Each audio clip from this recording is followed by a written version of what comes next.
Hey, what's up, guys? It's your boy, Eric Anders, and you're listening to the Kickin' It With Your Boy podcast.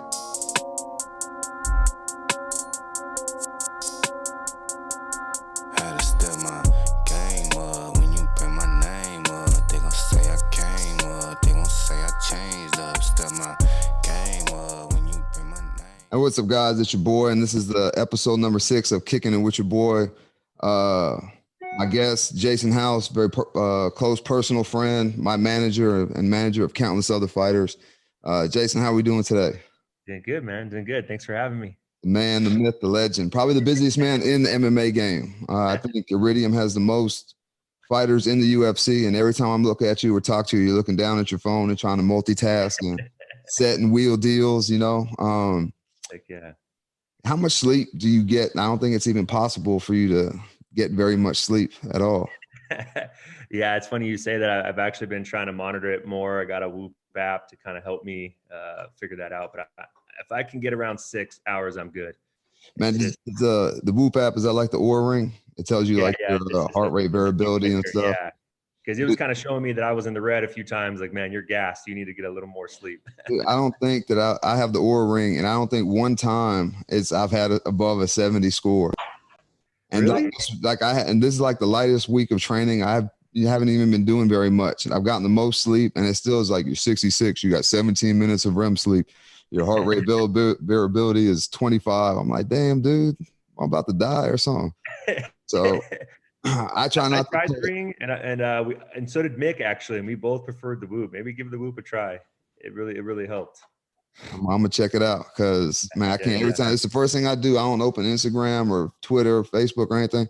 I look at my Aura thing. It's like, oh, you got 35 minutes of REM sleep and 12 minutes of deep sleep. I'm like, God damn, man, you slept for 2 hours. I'm like, Jesus Christ. But I've seen your sleep schedule. You kind of nap more than you sleep, I feel like. I do. The nap is crucial, but for me, if I sleep 5 hours, dude, that's like 2 nights worth of sleep for me. So I'm just like, hell yeah, I'm ready to go. But now I look at the Oura Ring, and it's like, hey, take it easy. You're not recovering. Your resting heart rate only went down to 49 last night. I'm like, geez. But for a manager in the fight game, the thing I think is one of the most impressive things about you, other than how often like you stay on that phone and making deals and getting guys the best contracts, is that, man, you've actually fought MMA before and is a brown belt. I think a lot of managers, with maybe the exception of Ali, I know that he's like a judo black belt or whatever, but a lot of these guys haven't fought or competed or been tested in the sport like you have. So, is that was kind of like the driving force behind being a manager, or were you like, okay, this is what I want to do, so let me see what the fighters go through to get to the fight? So I started training first before I got into the management side. In training with Jiba is when I kind of opened my eyes that there was an opening there for management, right? I was like, hey, who reps you, or who looks at your contracts? I was in law school at the time.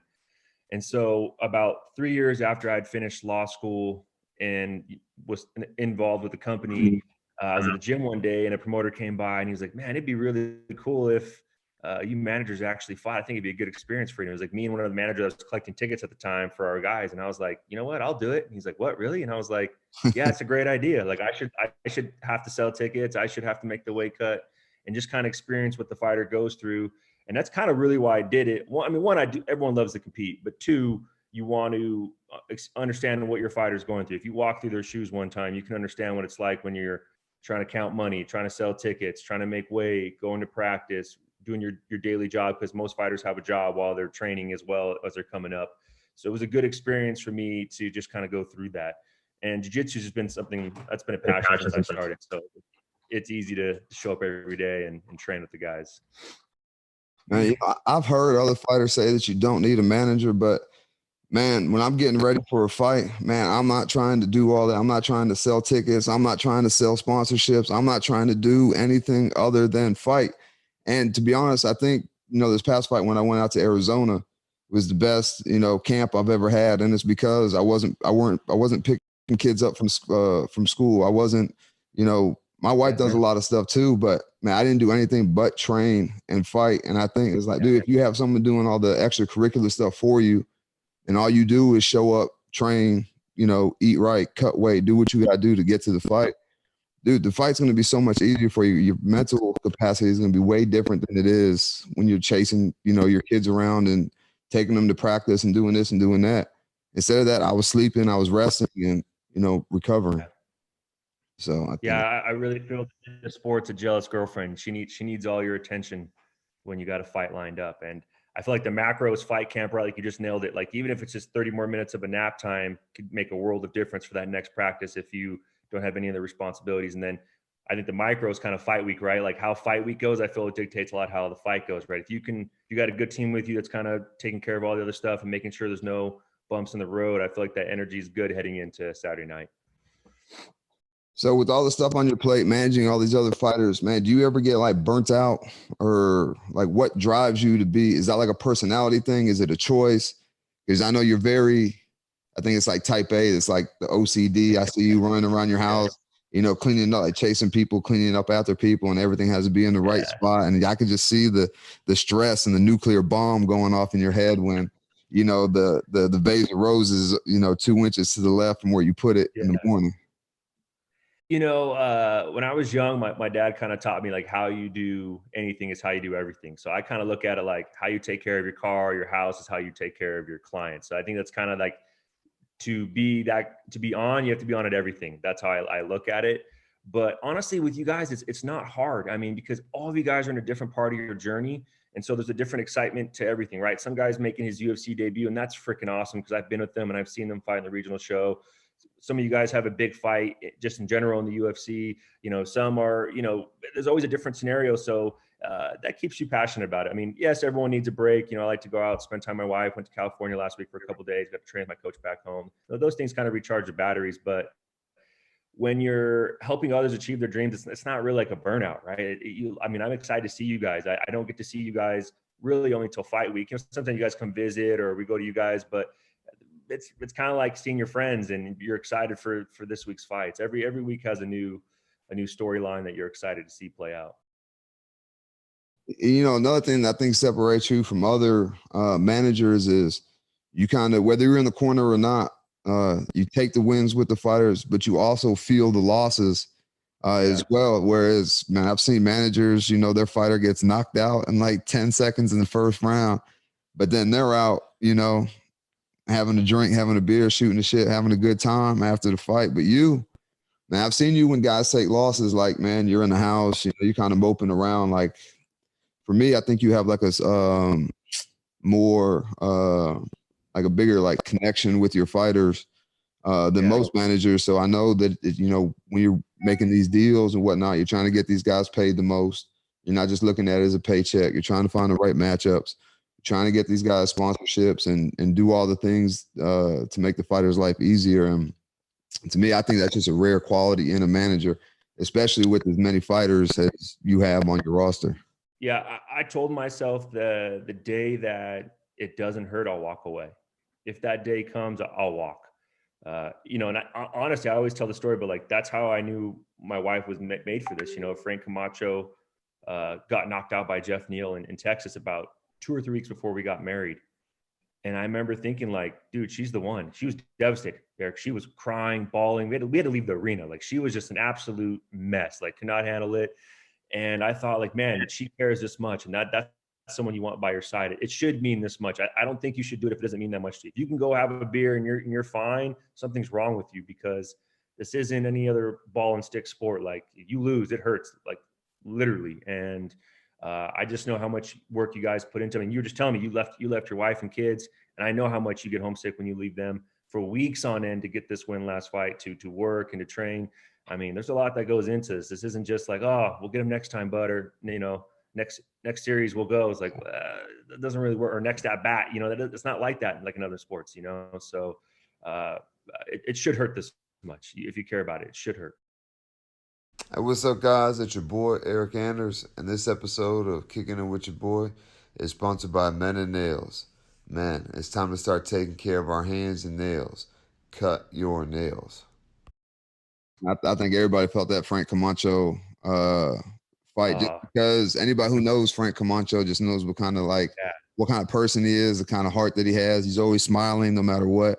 I'm just like, man, you know, it's a great dude right here, you know, guy you could kick it with. But I love it. She gets embarrassed when I say that, but I'm like, it should bother her. You know what I mean? When you guys lose, it does hurt her. And I'm glad it should, because if you don't care about your guys that much, you're in the wrong business. Absolutely.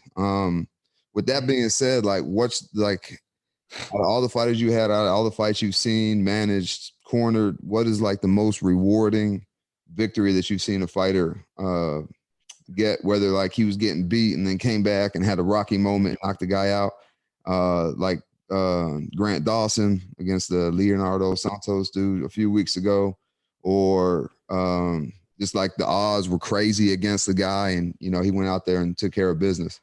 Off the top of my head, I think the biggest Rocky moment was Joe Soto stepping up on a title fight in 24 hours notice. I think that's one of the most courageous, craziest things I've ever done in my life in 24 hours. Like, to go from literally the first fight of the night to the last fight of the night. And he took it in such stride and fought his heart out. I thought that was one of the most amazing things I've seen in person. Still went 4 or 5 rounds, right? Yeah. And most rewarding and fulfilling. You know, Louis Smolka comes to mind, just because, you know, battling alcoholism, losing 4 straight fights in the UFC, getting cut, getting 3 wins in 10 months, getting back in the UFC, staying sober for his family and for himself, and getting that win. That's one of the most, and probably because he moved into my house to get sober and to get clean and to get everything, to see his journey, like to watch him make that walk again was really amazing. Because you got to remember too, they had cut they were cutting the 25-pound division at that time. So at that moment, it's like, man, you're cut from the UFC because we were drinking and we're losing, and now we're cutting the division. So I was like, man, what were his options in life to really redeem himself? And it just worked out perfectly. But there's a lot. I mean, that Grant Dawson one you named was, I thought, freaking amazing. You know, I think Adrian Yanez's story and getting to the UFC and achieving, you know, his dream that he promised to his father is awesome. You know, all you guys have something that at some point, you know, some adversity that you guys have overcome, and it's amazing to see. You know, I mean, Alex Hernandez was about to walk away from the sport, like he was literally almost done with it, and he gets the Darush fight and changes, you know, it changes his career trajectory. You know, so it's amazing to see everyone in their different stories. But I also think too, if you really want to get down to the micro, I mean, Ruben Duran was my first UFC client. If he doesn't have his first UFC win and he got the bonus, and that really kind of put me on the mark, right? Because then the UFC is like, oh, wow, you have some exciting fighters. So I think his win was a big pillar for us, because he opened the door for the Bobby Green, Ian McCall, Francisco Rivera, and those guys really led that first class up, right? And then they're like, who else do you have? Who else do you have? And that kind of really gave the company a lot of momentum. You know, if Ruben doesn't win that fight, he gets cut, I don't know where I'm at, right? I don't know if they say, his guy was okay. You know, you don't know. I bet you that Louis Smoker fight, I can see why that sticks out so, you know, highly in your mind, because, man, you were part of that process. It's not like, you know, you were talking to him over the phone or, you know, whatever, like, hey, how much does this mean to you? Okay, come live in the house, you know, let me come keep an eye on you. Let me help you, you know, achieve your goal. And I think that everybody needs help. You know, I don't think that anybody ever got to where they're at by themselves. And I truly believe that, because then there's somebody that you look to for guidance. There's somebody who you ask questions to. There's somebody that kind of steered you in the right path. Even if you knew where you were going, you're like, hey, here's a better way to do it. Here's an easier way to do it. Or why don't you try this? Or you like put the idea in your mind. I mean, what about Juna Rosa, a third UFC stint? My goes dog. to win. He's another one you could be like, I mean, I was like, oh my gosh, this is crazy. Like, the thing that I admire the most about him is there's no quitting that dog. You know, he's been re-signed by the UFC like 2 or 3 times, and now he won his last 2 and got 2 bonuses, right? So you know, it was crazy too, because we had met the week before he had gotten back into the 3rd time. We actually just went out to eat, just a double date, and I got to be honest, Eric. We got back in the car, and I looked at Elise, and I'm like, I almost started crying. I was like, I don't know what I'm gonna do with him. Like, he's had the Ultimate Fighter, he's had contenders, he's been in the UFC twice, and he's over here, Jason. Like, we moved closer to the gym. I'm riding my bike 20 miles to the gym every day. I'm staying ready. He told me he was making weight every Friday just to be in shape, or, you know.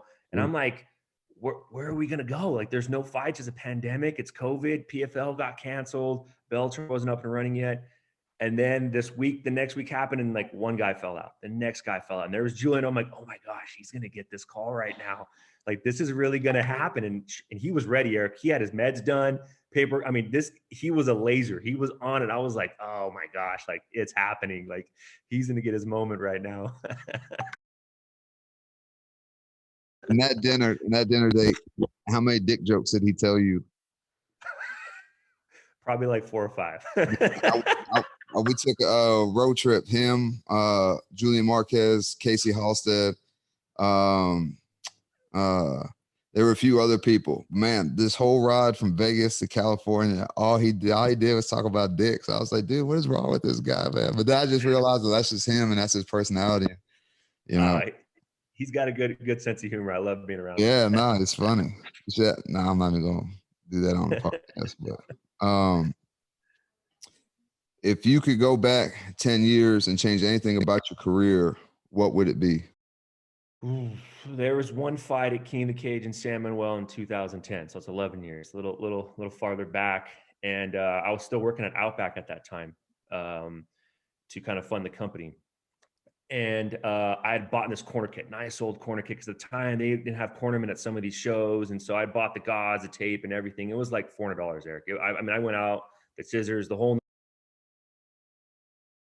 Yes, and so like top dog. I went to go corner. I brought my dad to the event, and someone stole my corner kit. And bro, I'm telling you, like I might have had $200 or $300 to my name total that I was living off of weekly. Like, you know what I mean? So to steal $400, I was broken, bro. I'm gonna be honest with you. I was mother effing everything. I was thrown a fit by the car. And my dad brings it up to this day, and it bothers me because you know what? I was at a fight with my dad. I should have just enjoyed the fight with my dad. Like, it's okay. You know what I mean? Like, luckily I had a chance to redeem myself, take my dad some pretty big UFC events. But at that moment, I was like, man, what were you thinking? Like, it's just the corner kit. Like, dude, enjoy it. It's all going to work itself out. But at the moment, if you thought I was OCD now, you should have seen me back then, Eric. I was like a buzzsaw. Like, I was like, I can't believe these guys would do this to me. I was so frustrated. It really pissed me off.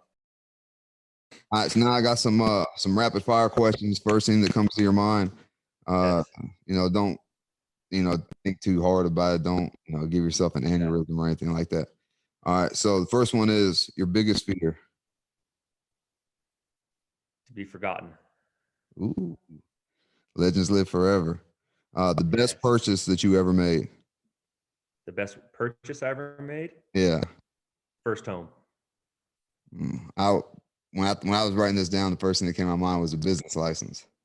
That's a good one. That's a good one. Watch that money a little bit. Yeah. If you could change your name, what would you change it to? I don't know. That's a really good question. You know what? Maybe Caleb. In the Bible, Caleb was someone that was really resilient. Maybe that would be something I would go for. Kind of have some meaning to it.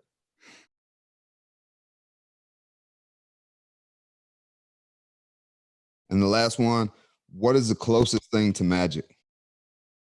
Is watching someone get the result that they earn through the process. That's the closest thing I think to magic for me. Okay, all right then. When I see you guys put your 6 to 8 weeks in and then drill the same damn thing and have it work in the cage, I think that's as close to that feeling is gold, bro. That never gets old. Man, this camp was the first time that I worked with Eddie Chaw for more than an hour at a time, and man, we drilled. I don't even know if I should say it but anyways, man, we drilled the same combination, and the reaction that I would get off the combination, and sure as shit, I'll tell you, I don't care, man. It was like either a straight left or an uppercut. Step back, but keep my lead foot where it was, and he would swing wide. Stu would swing wide, and kind of step out of the way, and then come back with the opposite, either a straight or an uppercut. And at first, I was like, dude, I'm gonna get clipped fucking around like this, and I really didn't believe it. And then sparring and training, and just doing it over and over again, dude, it was just automatic. And sure enough, when I got in the fight, there were 2 or 3 times where I hit him with straight left, step back. Watch the punch. It was like that scene in Spider-Man where he first gets his powers and he's fighting the dude in the locker room. You just see the punch go past his face. kind of what it was. And I was like, oh shit, you know, in the That's middle of the bad fight, to I'm me thinking, to see oh, that this shit's play actually out. working. Okay, And man, I let's think Eddie's go. one of the And, best in the game for that. Eric, I'm gonna tell you, every time you guys fight, he'll call me and say, "This is how we're gonna win these 3 things, and this is how we'll lose." And he's always right. I just hope it's always on the win side. But he can literally tell you like, "Hey, like this guy's gonna walk out. He's gonna do a lead kick." And I think his ability to drill repetitions, what's got him a lot of success with you and a lot of other fighters, is that his ability to get you to see things in there through the repetition. And it did. You could tell that your eyes in there were, I mean, I think the best we've seen. You know, I mean, everything came and you were. yeah, he's definitely a student of the game, and I'm glad that you linked us up. You know, I'm actually getting ready to go out there on Sunday to you know, have another camp for another fight later this summer. So Nice. you know, I appreciate that. I'm sure Eddie appreciates it too, because I think for a coach, it's super fun to work with an athlete who can absorb, where you can, okay, you can get in the zone and just train, and you're not having to like make these corrections and do all this, but like, God damn, like this guy can't move his feet. And I'm sure that's how he felt at first, to be honest with you, because I wasn't like in the best of shape when I first got out there, and I'm sure that him and Santina were like, Eric has all the tools. He's so intelligent. He's like, I literally feel like with time with him, I'm going to be able to do a lot. Like he was real excited off the top, and I was like, okay, good. Because you're nervous. You want to make sure this works. You know, you're in camp, you're out there, you're leaving your family. You want to make sure it's a productive time for you. You know, I know when I'm away from my family, I get a little bitter about it. You know, so it better be worthwhile to step away from the fam. You know, I was you know, sitting in the sauna, and I was getting close to weight, and I was like, man, you know, I feel great. Usually, like after like that first sauna session, I was like, man, you know, you go from like 30 minutes to 20 minutes, and like you're just 2 minutes. Man, I don't want to do this shit no more. But man, I was probably like 100. I had probably had like 2 pounds to go. And then man, I like licked my lips, and I was like, damn, this is like, I don't feel bad. And to me, I always knew that I was close to weight when I can't put my teeth away. Like my lips get dehydrated, and I'm just, it's like this, you know? And I was like, damn, my lips are still there. You know, my face isn't all like emaciated. I was like, shit, I feel good. Okay. And so I was texting Eddie a lot too. I got to be honest, man. I was texting, hey, we okay? We're good. Like, hey, man, his weight cuts can get pretty brutal. He's like, dude, we're fine. I'm like, are you sure, coach? You just posturing on me because you don't want to? I'm like, and he's like, no, we're good. We're like a pound out. I was like, okay, we're in business. My goal is always like, I want to be on weight by like 8 o'clock so I can get down there and be the first person on the scale. Man, I was on weight by like 6 in the morning. Oh, beautiful. You know, so I got to go take a shower, take a nap. But man, you know, I got down there like 7:30, and I was still like the 12th person. I was like, huh, what is this? So man, it didn't quite work out, but the real dagger of that fight is everything was going so, and I was like, hell yeah, the only acceptable, you know, the only way this fight can end is in a win for me. It's like the only acceptable outcome. Yeah. And then I, you know, stuck myself. So, but it's all good though. It'd be like that sometimes. Yeah. We'll get this next one back. That's right. Man, Jason, man, thank you so much for your time. I appreciate it. I know you're a busy man. I'm sure your little notification thing popped up like 100 times in this, you know, 30-minute conversation, however long we've been on here. So I won't take up any more of your time, man. Appreciate you. Thanks, brother. Okay. Later. Hey, what's up, guys? It's your boy, Eric Anders. Appreciate you guys for coming and kicking it with your boy.